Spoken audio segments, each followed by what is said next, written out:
독생자를 이 땅에 보낸 것입니다. 이 땅에 있는 사람들의 자녀 가지고는 제 문제를 해결할 수가 없어요. 왜냐하면 사람은 다 원죄와 자범죄를 가지고 있기 때문입니다. 그런데 하나님의 아들 예수님은 원죄도 없고 자범죄도 없고 그런 분은 깨끗한 분입니다. 구약의 제사 드릴 때도 보면 흠 없는 양이 들어져야 되는 것처럼 예수 그리스도야말로 모든 사람의 죄를 대속하기 위한 어린 양으로서의 역할을 감당하기에 충분한 분이십니다. 그래서 하나님이 예수 그리스도를 이 땅에 보내신 것입니다. 그리고 예수 그리스도가 나실 때에 그 천사가 한 말이 있습니다. 아들을 낳으리니 이름을 예수라 하라. 이는 그가 자기 백성을 그들의 죄에서 구원할 자이심이라 하니라 라고 했습니다. 자기 백성을 구원할 자라라는 말씀을 했어요. 그리고 예수님이 이 땅에 오신다는 것은 이미 오래전에 이사야 선지자를 통하여 동정녀로 오신다 그랬어요. 성령으로 잉태되어 오신다라고 했는데 또한 예언한 걸 보면 베들레헴에서 나신다 그랬어요. 그래서 베들레헴에 나시는데 베들레헴에 나시게 하는 베들레헴으로 마리아와 요셉을 가게 하는 역사는 호적하라고 하는 행정에 대한 것입니다.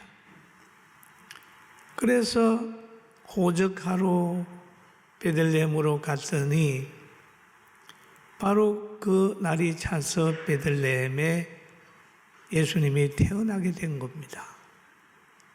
그래서 예언 성취가 된 거예요. 바로 예수님 태어나는 날은 고요한 밤이요.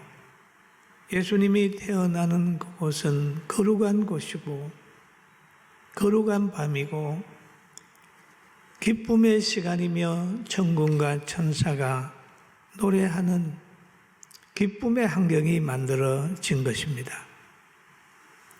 그런데 이 기쁨의 장소에 하나님께서 천사를 통해서 보낸 사람이 있어요. 누구냐 하면 밤에 양떼를 지키는 목자들이었습니다.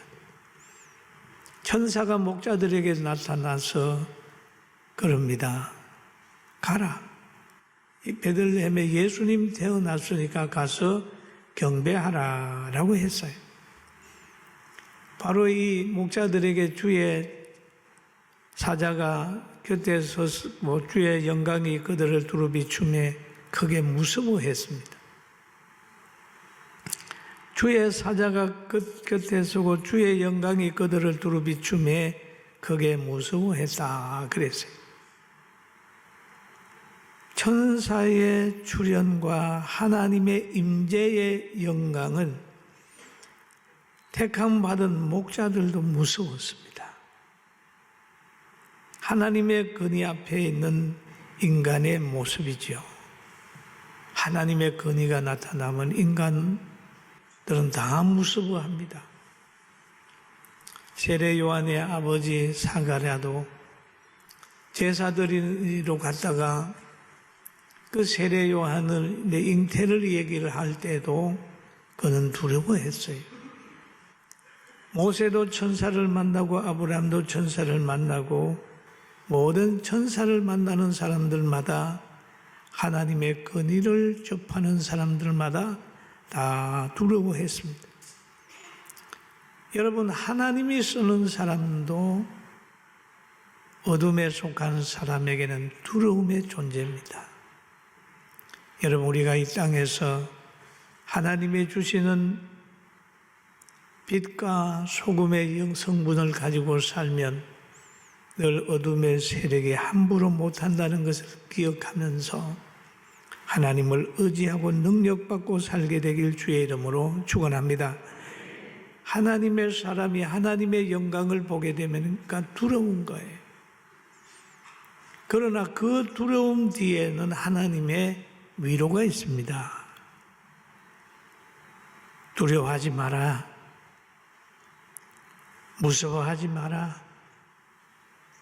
염려하지 마라.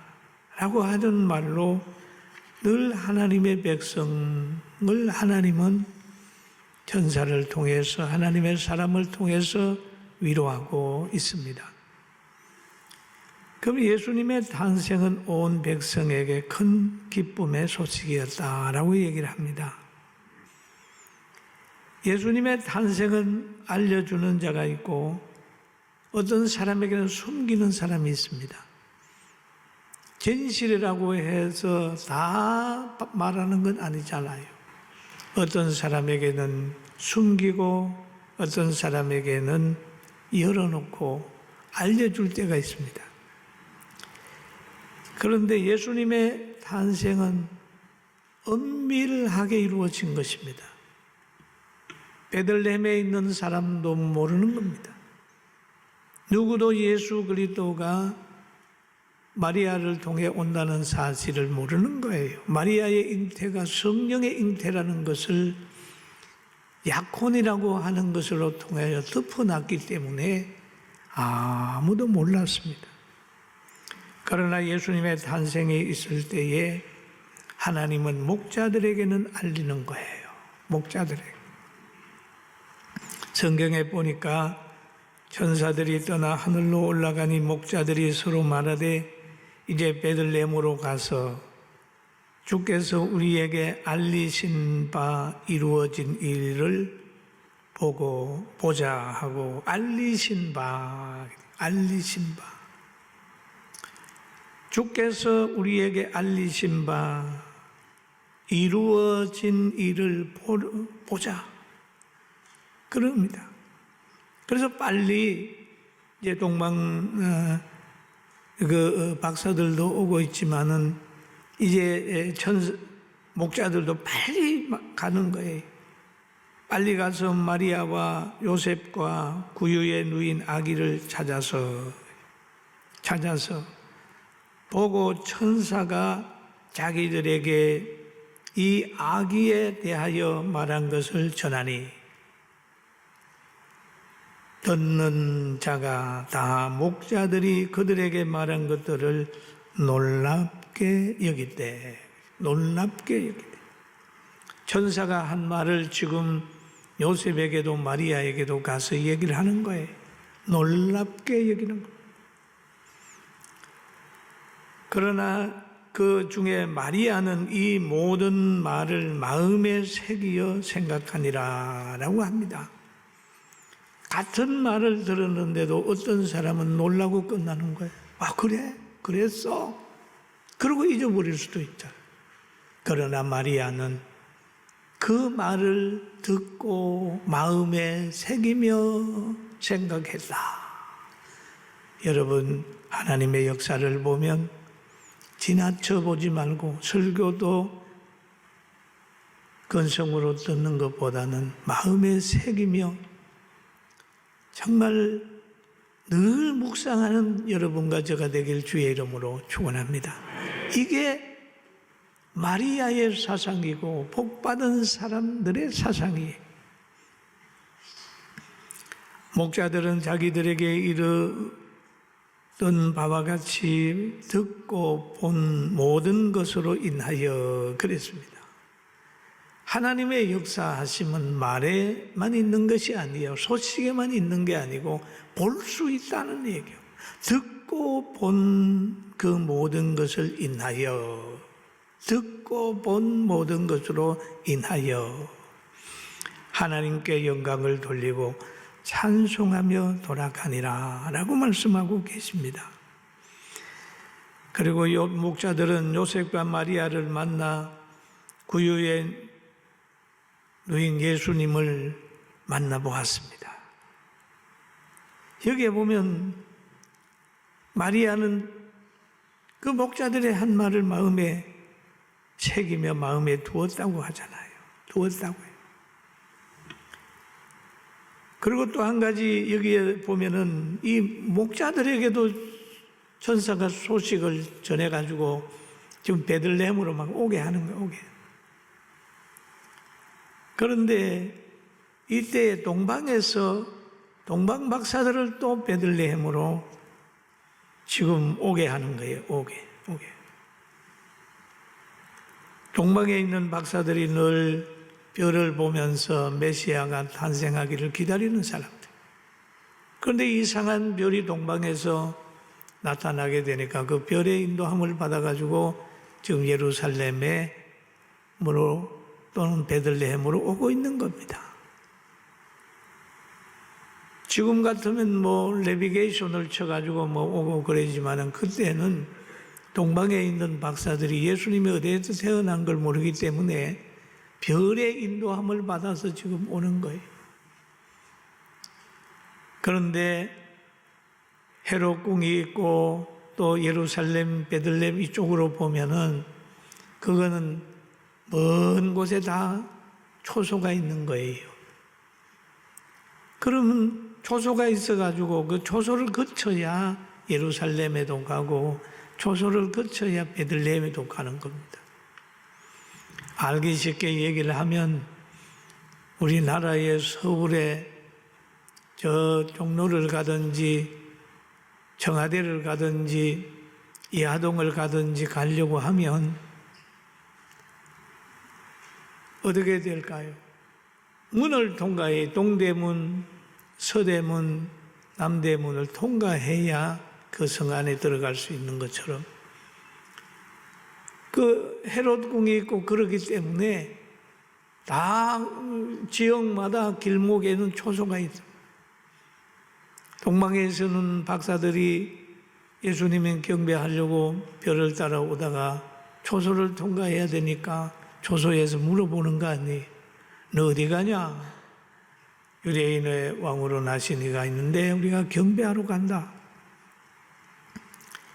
이 말을 하니까 그냥 보내주겠어요?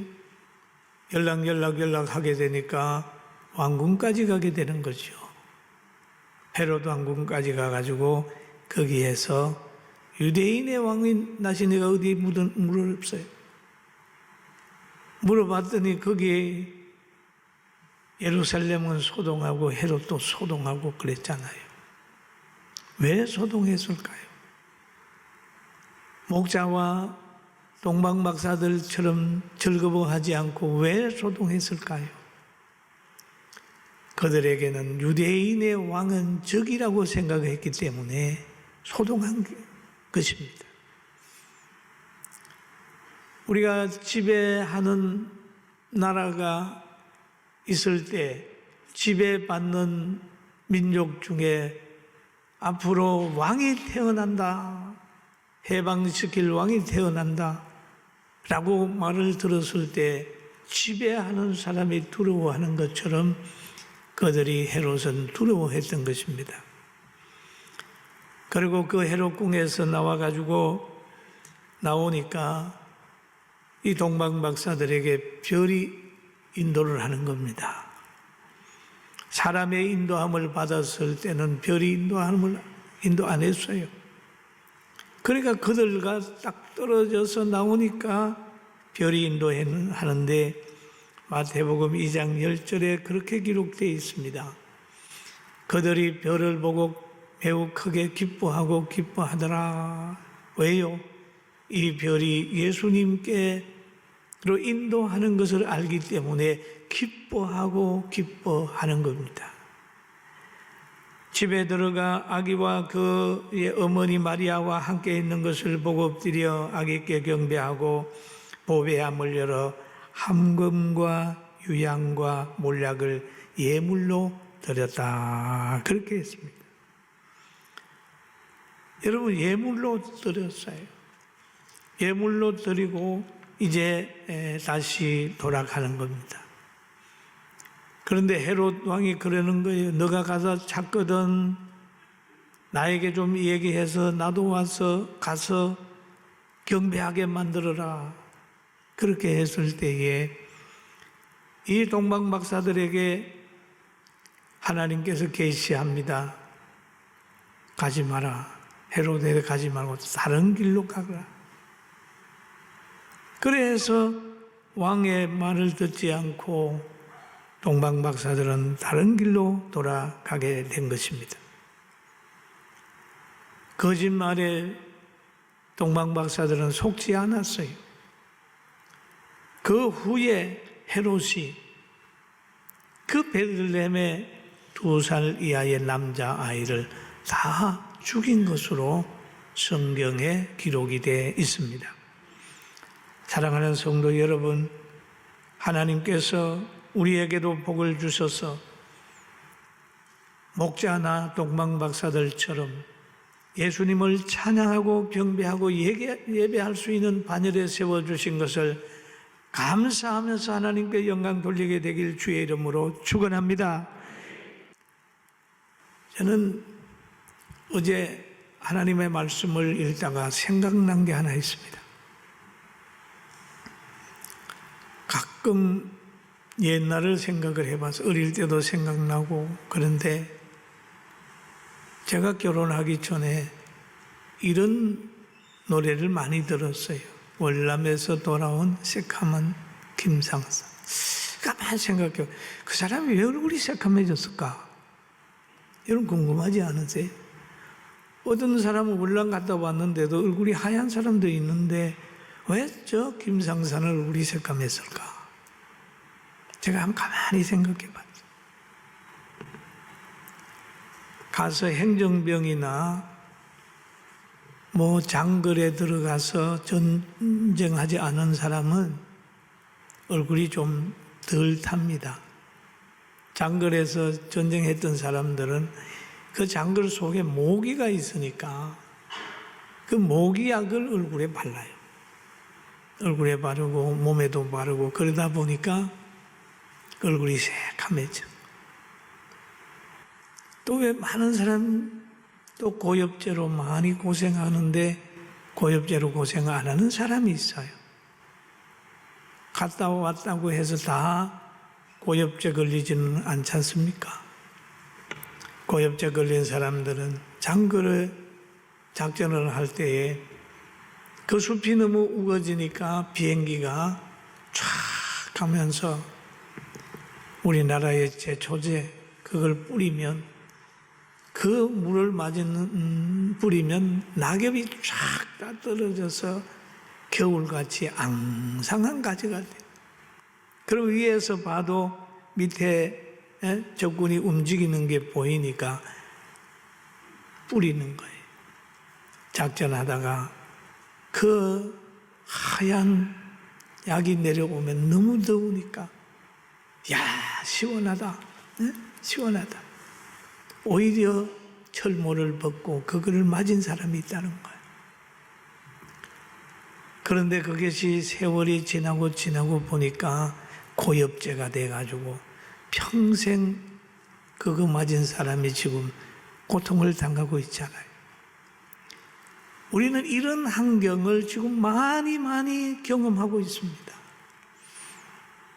아무것도 모르고 뭔가를 실천을 했는데 나중에 가서 보니까 그것으로 인하여 고엽제도 걸리고 그것으로 인하여 얼굴도 까매지고 피부에 문제도 생기고 그럽니다.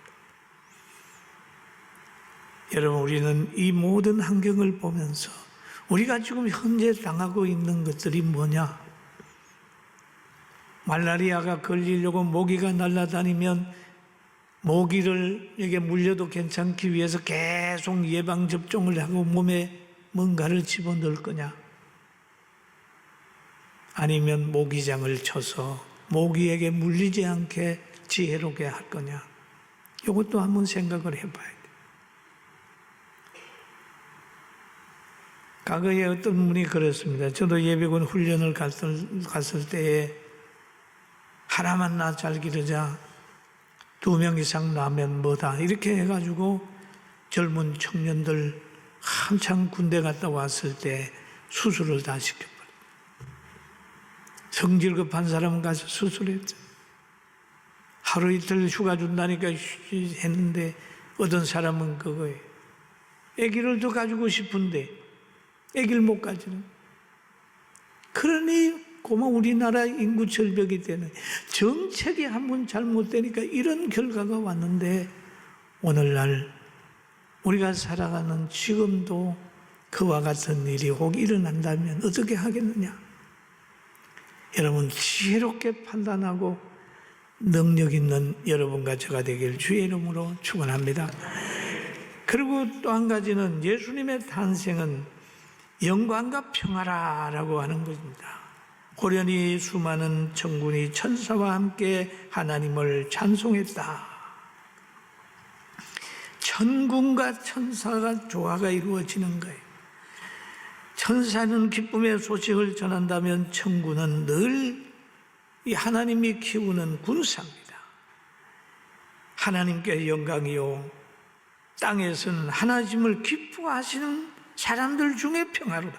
기뻐하신 사람들 중에 평화로다. 여러분 이 땅에 있는 사람 가운데 여러분과 제가 예배하는 우리들이 기뻐함을 입은 사람들 중에 있다는 것을 기억하게 되길 주의 이름으로 축원합니다. 참 귀한 거예요. 다 받는 거 아니에요. 성탄에 전혀 관심 없는 사람 많습니다. 성탄을 싫어하는 사람 많습니다. 그럴 때 이상하게 생각할 이유 없어요. 여러분 아버지가 나타날 때 우리 아버지가 나타나야 우리 기분 좋은 거지 남의 아버지 나타나봐야 뭐 좋은 거 뭐 있겠습니까? 바로 하나님은 우리를 택하셨고 우리에게 기쁨을 주는 하나님인 줄 알고 택함 받은 우리 성도들은 더 믿음을 가지고 누가 뭐라 그래도 하나님을 찬양하게 되길 주님의 이름으로 축원합니다. 예수님으로 인하여 죄인이 의인되고 십자가 승리가 시작이 되는 겁니다. 출애굽기 하기 전에 9가지 재앙을 임했지만은 바로는 항복하지 않았어요. 왜요? 사람이 악해지게 되면은 죽을 정도로 고생을 해도 해결 안 하는 거예요. 악해요. 이스라엘 백성을 내줄 수 없다라고 붙들고 있어요. 그러나 어린 양의 죽음과 그 어린 양의 피가 문설주에 발라졌을 때 항복합니다. 택한 백성의 승리는 어린 양의 피로 인하여 마지막에 승리한다는 걸 알고 예수 그리스도를 온전히 의지하고 살게 되길 주의 이름으로 축원합니다. 전 그런 걸로 신앙생활하면 흔들리지 말아라. 온전히 그를 의지하고 살자. 그럼 앞으로는 뭐 그럴 거예요. 성경 자체를 안 믿는 사람들이 많아요. 그러나 불택자들이야 안 믿죠. 그거 이상하게 여길 거 없어요. 제 얘기를 한번 하겠습니다. 제가 아주 어릴 때였어요. 제가 아주 어릴 때 늘 우리 어머니 밑에서 크면서 우리 집 마당에서 아이들하고 땅 따먹기를 하고 있었습니다. 그럴 때 어떤 아이가 그러더라고요. 태진이 너 아버지 오신다. 아버지 온다. 그러니 그 말을 듣고 그냥 어디 왜? 마음속에 그리움이 있잖아요. 팍 쫓아가 동구밭까지 쫓아가 제일 잘 뛰었어요.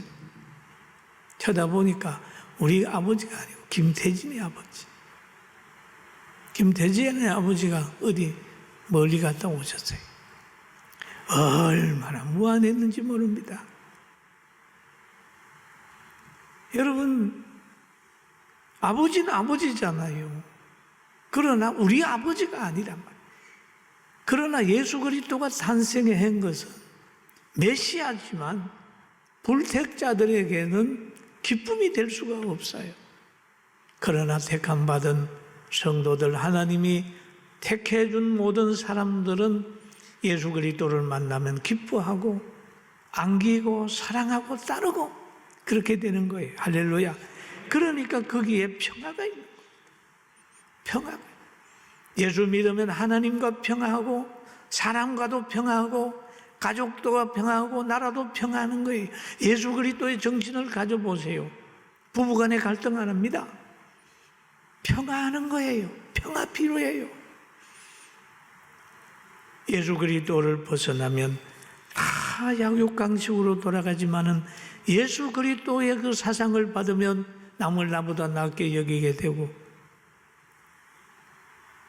그리고 받고자 하는 대로 주는 마음을 가지게 되고, 사랑하게 되고, 가정에서는 남편은 아내를 사랑하고, 아내는 남편을 존중하게 되고, 부모는 자녀를 사랑하게 되고, 자녀는 부모님을 존중하게 되고, 그렇게 되는 거예요. 성도 교회는 그리스도 안에 예수 그리스도의 보혈로 신령한 가족이 되었으니까 얼마나 행복하겠어요. 땅에 있는 평화가 우리 교회에 넘치게 되기를 주의 이름으로 축원합니다. 오늘 하나님의 말씀을 듣는 여러분, 그 장소가 외국이라 할지라도 병상이라 할지라도 그 장소가 어떤 장소라 할지라도 예수님 만나고 안전명예가 일어나서 기뻐 뛰면서 성전에 와서 하나님께 영광을 돌리는 사람이 되고, 동방 박사와 저 목자들 같은 축복받은 사람으로 경배하는 사람이 되기를 주의 이름으로 축원합니다. 기도드리겠습니다.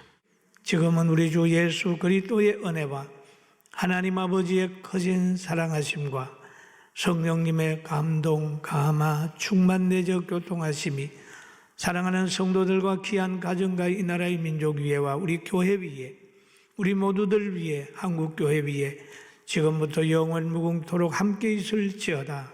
아멘.